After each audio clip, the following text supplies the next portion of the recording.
les candidats à l'immigration.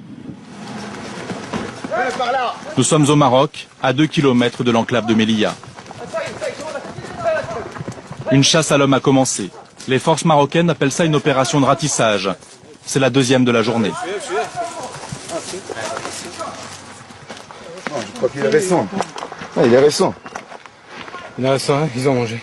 Le commandant El Hadji de la gendarmerie royale dirige l'opération avec 1200 hommes.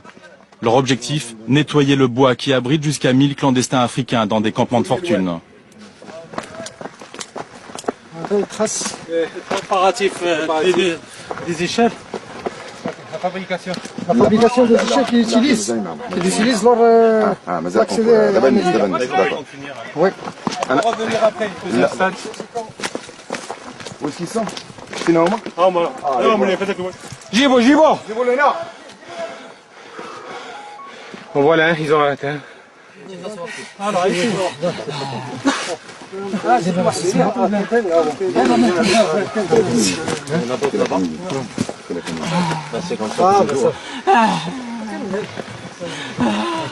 C'est les fatigués à cause de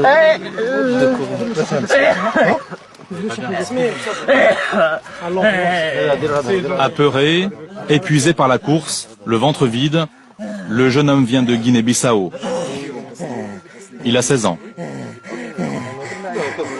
Plus loin, un autre se fait malmener. La présence de la caméra dérange. Doucement là-bas, doucement. Ah, Jibo, Jibo.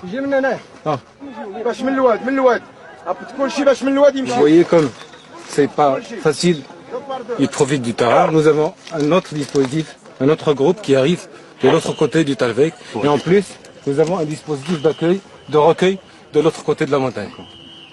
C'est une battue, quoi. Protéger la battue. C'est ça. Une vingtaine d'autres subsahariens vient de tomber dans les filets marocains. Certains d'entre eux préparaient depuis des mois le passage de la barrière.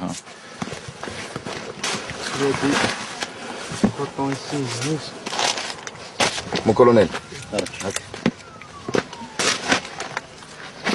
Des cartes de téléphone. Là, ils ont des téléphones, ils communiquent tout le temps. L'échange de renseignements pour dévier l'attention du dispositif, ça c'est sûr. Lorsqu'on dit là vous faites du travail, mais comme on le disait, ils vont sans doute revenir, ou essayer de revenir. Non, vous savez, il y a des réseaux qui les exploitent contre de l'argent. Donc automatiquement, même s'il a refoulé, il peut arriver jusqu'en Algérie ou au Mali, il a repris, il paye et le réseau le ramène. Ouais. Donc, Encore une arrestation. Un jeune homme s'est fait surprendre alors qu'il rentrait au campement. C'est nouveau. Ça fait combien de temps que vous êtes? Sénégalais. Il est allé pour chercher du pain. Tu étais seul ou avec quelqu'un d'autre? Hein? Tu étais seul ou avec quelqu'un d'autre? On s'est quitté à Sénégal, arrivé en Algérie. En Algérie, À Marche-Pied. Oui. Marche-Pied. Ici au Quitté Maroc. à Algérie, arrivé ici à Maroc. Maroc, Oujda ou bien Oujda? Oui. Et d'Oujda, je suis Nador. directement ici.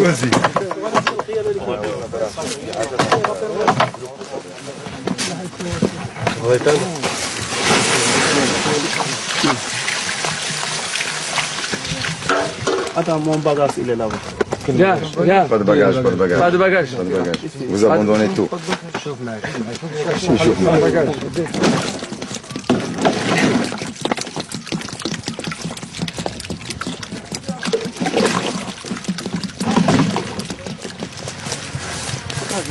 Maintenant, ils se regroupent vers le Talvegla pour prendre la barrière.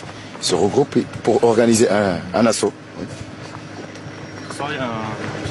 Il y a un rassemblement là ce soir? Ils essayent de se rassembler. Ils communiquent et ils essayent de se rassembler, mais c'est pas évident. C'est un bouclier, normalement le bouclier est fait pour se protéger. Là, on protège l'Europe. Réellement, une collaboration. Voilà, l'un des deux qui a pris la fuite. Viens. Oui, l'autre, attention. Le jeu du gendarme et du clandestin est terminé pour ce soir. Au fil des mois, le Maroc est devenu le policier de l'Europe. Le gouverneur de Nador, la région frontalière de Melilla, s'est déplacé pour faire passer un message. Cette chasse aux clandestins coûte très cher au Maroc. C'est un calcul minimum. Ça nous revient à 100 € par personne et par jour. Par personne interpellée donc. Par personne interpellée par jour. C'est l'équivalent de 6 écoles primaires dans le milieu rural. C'est aussi soit 12 dispensaires, soit 12 foyers féminins, soit 114 km de pistes pour désenclaver le monde rural. L'Europe a promis 40 millions d'euros. Est-ce que vous l'avez reçu cet argent? Moi, en ce qui concerne la ville de Nador, moi je n'ai rien vu venir. Je travaille toujours avec les moyens du budget général, du budget provincial et de l'aide accordée directement par le ministère de l'Intérieur. Dans l'ambulance, nous retrouvons l'adolescent attrapé 2 heures auparavant. Le jeune homme souffre de maux de ventre. Quel âge? 16 ans. 16 ans. 16 ans. On doit le transporter à l'hôpital. Et c'est quoi? Il y a aussi une composante psychique.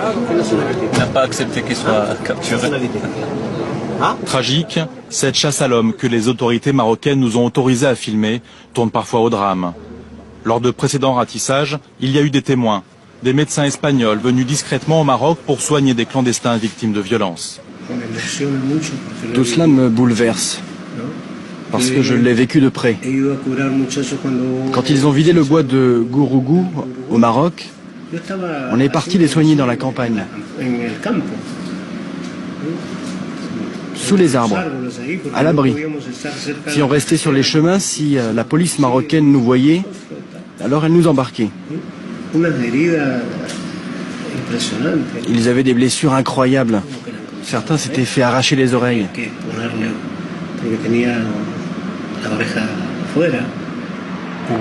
Il y a eu beaucoup de blessés, même des blessés par balle au Maroc.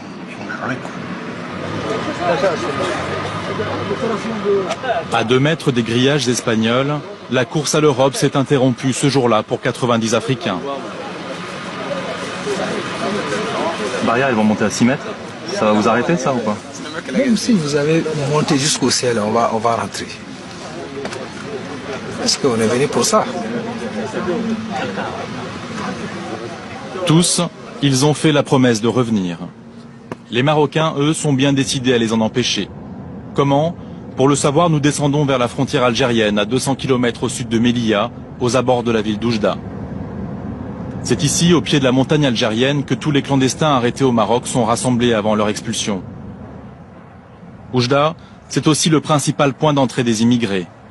Ils viennent des camps de fortune qu'ils ont installés à Mania, à 30 km de là, en Algérie. Avant, ils se cachaient. Désormais, ils marchent en plein jour. Des hommes, des femmes et des enfants en bas âge. Pas de carte en main, juste un fil conducteur. Cette ligne à haute tension, ils le savent, elle mène à Melilla. Beaucoup n'y arriveront pas. Les Marocains font tout pour les arrêter sur la route. Dans cette ruine où ils s'abritaient, un groupe de 43 Africains a été repéré par les forces auxiliaires marocaines.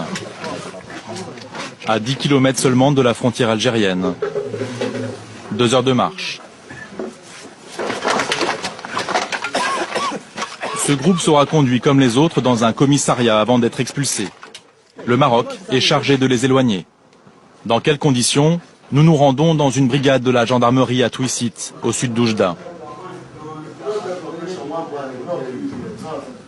Donc nous on les, généralement on les refoule de l'emplacement où ils ont rentré.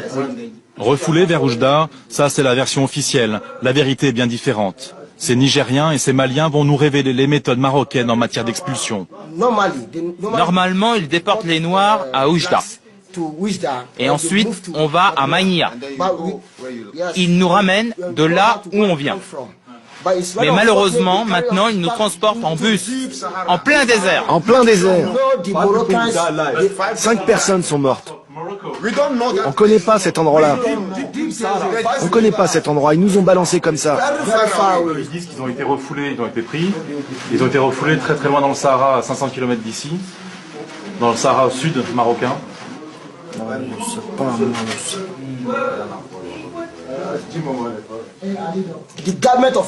Le gouvernement marocain ne peut pas dire qu'il ne sait pas où il nous a emmenés.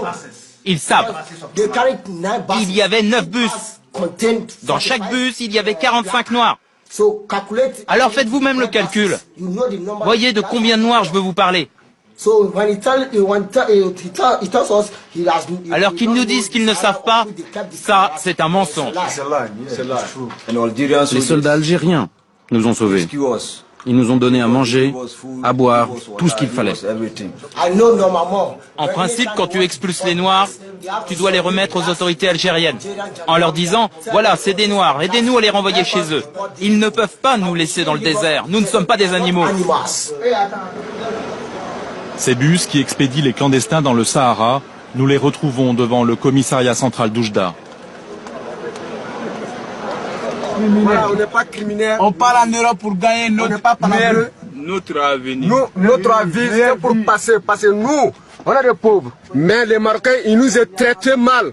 On nous est prisonniers. On nous donne pas manger. Ça, c'est pas bon. Voilà, moi mon mélote là. Ça, c'est pas droit de faire des méloter un clandestin. Nous, on n'est pas volés, on n'est pas de criminels, on ne tue pas quelqu'un. Ça, c'est pas bon. Le convoi va partir. Les clandestins lancent un dernier cri de désespoir. On ne veut pas retourner dans le désert. 5 personnes sont mortes. Des amis, mes frères, ils sont morts. Ils nous ont tout pris, même notre argent, sans nous donner d'eau ni à manger. Ramenez-moi dans mon pays, par avion s'il le faut, mais ne me laissez pas dans le Sahara, je suis un être humain comme vous. Si vous voulez plus que je revienne, dites-le moi et mettez-moi dans un avion. Si vous voulez me tuer, alors vaut mieux encore me tirer dessus, tuez-moi et ce sera réglé.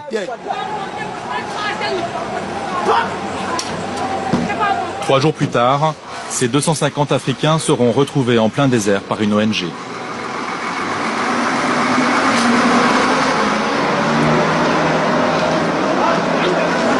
Imagine.